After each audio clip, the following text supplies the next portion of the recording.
Saúdo nesta data a democracia. E eu faço em nome da bancada do Partido Popular Socialista, o PPS, nesta casa. Saudamos a vitória do povo, que tem na democracia garantia da institucionalização de seus poderes constitucionais, aqueles que emanam exatamente do povo. A democracia, em seu berço na antiguidade grega, já tem registro superior a 2000 anos.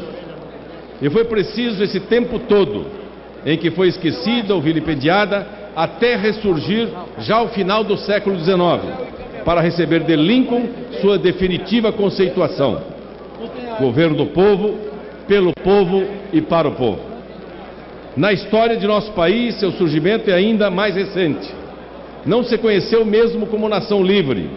No Império, ainda que a organização social garantisse a existência de um judiciário, um legislativo e um executivo monárquico, o imperador dispunha de um poder extraordinário, dito moderador, que lhe permitia intervir em todos os demais. A República mudou pouco esse aspecto, e nada obstante algumas rebeliões localizadas, a defesa do sistema democrático ainda não compunham as palavras de ordem de então. A Constituição de 46 nos fornece o primeiro documento capaz de levar essa luta adiante.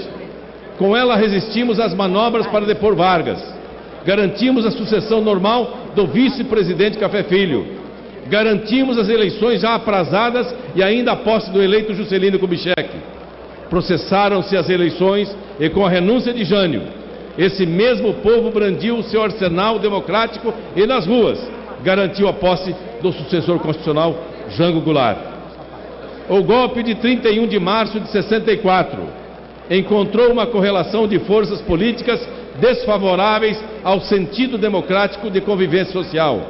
A rigor, defendia-se um golpe de cada lado, e a sociedade, com isso, foi apanhada no pé de apoio.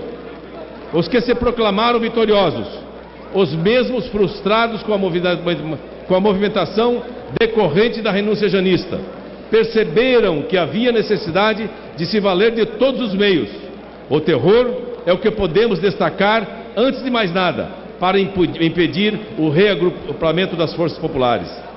Venceram como venceu o Pirro e como outros pirros, ao longo da história das lutas populares, porque tiveram que assistir a nossa gente a somar novamente as rédeas do poder, colocar o país nos trilhos democráticos do progresso social, avançar aos tropeços, que seja assim, mas com a certeza de que as extensões golpistas que ressurgiam a cada instante, em que este ou aquele conglomerado político se sentia ameaçado. Estas intenções foram jogadas para aqueles escaninhos da história, onde se alojam os erros, os crimes, as ambições, em suma, que não carrega em si o beneplácito da vontade popular. Aqui e agora, no entanto, não estamos colocando um ponto final nessa luta. Ao contrário, a história entendida como processo é aquele rio de aspirações humanas que jamais cessa de correr, jamais encontra seu mar definitivo.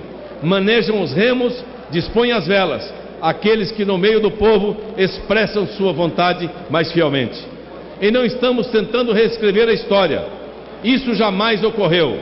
Demais, o processo é levado adiante pelo povo. E o povo não escreve, nem reescreve a história. O povo faz a história.